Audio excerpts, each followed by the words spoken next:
তিনজন ব্যক্তি তারা এক জায়গায় রওনা দিয়েছেন। পথের মধ্যে তারা এক জায়গায় পৌঁছার পরে প্রচণ্ড বৃষ্টি শুরু হয়েছে। বৃষ্টি শুরু হওয়ার পরে তারা পাহাড়ের একটা গুহায় আশ্রয় নিয়েছে। পাহাড়ের গুহায় যখন তারা প্রবেশ করলো, আল্লাহর হুকুমে পাহাড়ের সামনে একটা বিশাল পাথর এসে পড়ে গেছে। দীর্ঘ সময় পার হয়ে গেছে, এখন এই তিন ব্যক্তি গুহার ভিতর থেকে বের হতে পারছে না। পাথর সরাইতেও পারে না, পাথর সরাইতেও পারে না, এবং গুহা থেকেও বের হতে পারতেছে না। এমন অবস্থায় তিনজনে পরামর্শ করার পরে বলল যে আমরা ঠিক আছে, আল্লাহ তাআলার কাছে আমরা দোয়া করি সবাই। আমরা আমাদের প্রত্যেকের যে ভালো কাজ জীবনে যেটা করছি ওই ভালো কাজের উছিলা নিয়ে আল্লাহ তাআলার কাছে দোয়া করি, যেন আল্লাহ তাআলা আমাদের দোয়া কবুল করেন এবং এই মুসিবত থেকে আল্লাহ আমাদেরকে হেফাজত করেন। তো ধারাবাহিকভাবে দোয়া শুরু করে দিল। প্রথমজন দাঁড়াইছে, দাঁড়াইয়া 2 রাকাত নামাজ পড়ে আল্লাহ তাআলার কাছে দোয়া করতেছেন, হাত তুলে বলতেছেন, আল্লাহ আপনি জানেন আমার ঘরে বৃদ্ধ মা আর বাবা আছে। মা আর বাবা দুজনকে আমি এই পরিমাণ ভালোবাসি, এই পরিমাণ আমার মা বাবার খেদমত করি। আমার ঘরে ছোট ছোট বাচ্চা আছে, আমার বিবি আছে। আমি দূরবর্তী জায়গার মধ্যে কাঠ কাটার জন্য যাই, সেখান থেকে কাঠ নিয়ে এসে বাজারে বিক্রি করি, পণ্য কিনে বাড়িতে আসি। বাড়ির মধ্যে আসার পরে আমার ঘরের মধ্যে যেই গরু আছে, গরুর দুধ দহন করি। ওই গরুর দুধ দহন করে বাজারের পণ্য এনে সর্বপ্রথম আমি আমার মা বাবাকে খাওয়াই। সর্বপ্রথম কাকে খাওয়ায়? এমন অবস্থায় যে আমার শিশু বাচ্চাগুলো আমার পা ধরে কান্না করে, বাবা খাবার দাও, অথচ আমি আমার সন্তানকে খাবার দেই না যতক্ষণ না আমার মা বাবার মুখের মধ্যে খাবার আর দুধ তুলে না দিই। ঘটনাক্রমে একদিন অনেক দূরে চলিয়া গেলাম, আসতে আমার রাত হয়ে গেল। বাড়িতে আসার পরে দেখলাম মা বাবা দুজনেই ঘুমাইয়া গেছে। আমি আমার মা বাবার জন্য দুধ দহন করে তাদের শিওরের পাশে দাঁড়াইয়া রইলাম। ডাকি নাই, ডাকলে যদি তাদের ঘুমের ব্যাঘাত ঘটে। সন্তানগুলো আমার পায়ের মধ্যে ধরে কান্না করতেছিল, খাবারের জন্য আমি সন্তানদেরকে দেই নাই। এভাবে সকাল হয়ে গেছে। সকালবেলা মা বাবা ঘুম থেকে ওঠার পরে আমার উপরে তারা রাজি আর খুশি হয়ে গেছে।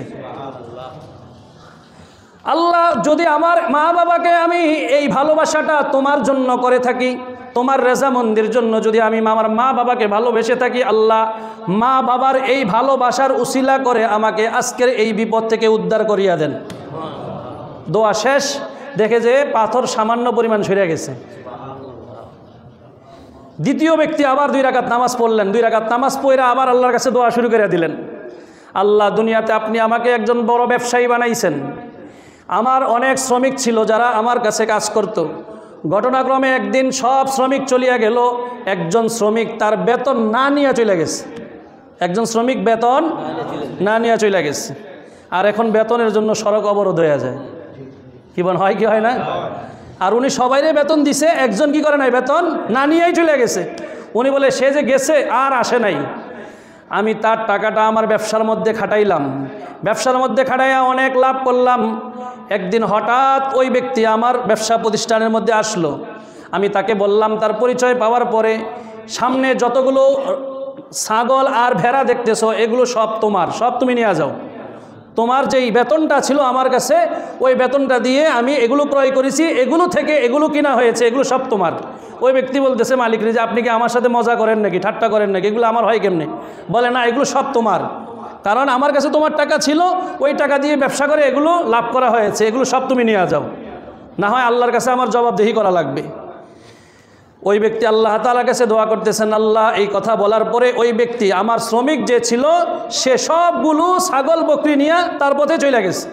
আল্লাহ, যদি আমি তোমার সন্তুষ্টির জন্য এই কাজ করে থাকি, আল্লাহ এই আজকের যে বিপদ, এই বিপদ থেকে সেই কাজের উসিলায় আমাদেরকে আপনি উদ্ধার করিয়া দেন। দোয়া শেষ, পাথর আরও একটু সরে গেছে। তৃতীয় ব্যক্তি দাঁড়াইছে, 2 রাকাত নামাজ পড়া দোয়ার মধ্যে হাত তুইলা বলতেছে, আল্লাহ আপনি জানেন আমার একটা চাচাতো বোন ছিল, অনেক সুন্দরী। এগুলোর অনেক ব্যাখ্যাটা আপনারা বলতেছি না, শুধু আপনাদের সামনে ঘটনাটা বলতেছি, হাদিসটা শোনাই দিছে। ওই ব্যক্তি বলতেছে, আল্লাহ আমার চাচাতো বোনটা ছিল অত্যন্ত সুন্দরী এবং আমি তার পানি গ্রহণের আগ্রহী ছিলাম, তার সান্নিধ্য পাওয়ার জন্য আগ্রহী ছিলাম। সে কোনোদিন আমার সামনে আসে নাই। একদিন দুর্ভিক্ষ যখন আমাদের এলাকার মধ্যে শুরু হয়েছে, আমার চাচাতো বোনও দুর্ভিক্ষের মধ্যে পড়েছে। চাচাতো বোন আমার কাছে কিছু টাকা আর কিছু পণ্য চেয়েছিল।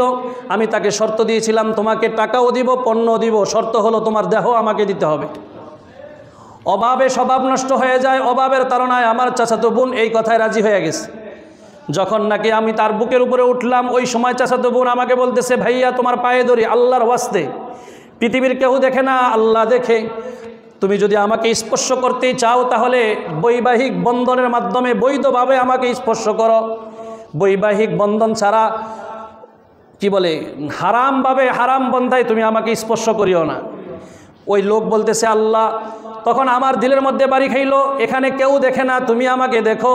আমি তোমার ভয়ে ওই দিন আমার চাচাতো বোনকে অবৈধভাবে স্পর্শ করা থেকে আমি নিজেকে বিরত রেখেছিলাম।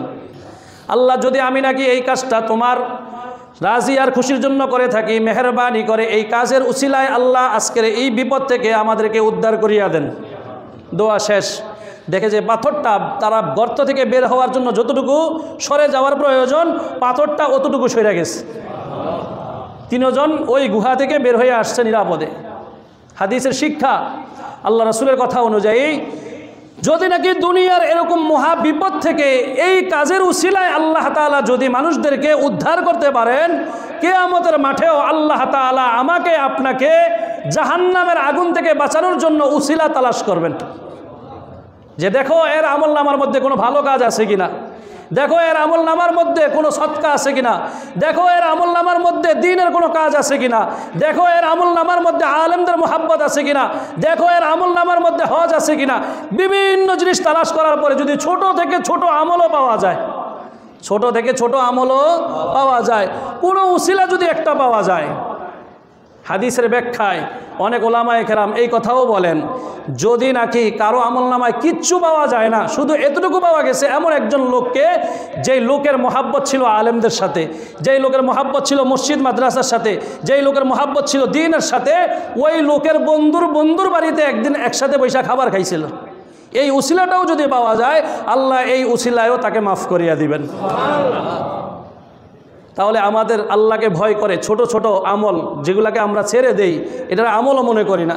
আমল যত ছোট হোক, গুনাহ যত ছোট হোক, কোনোটাই ছাড়া যাবে না।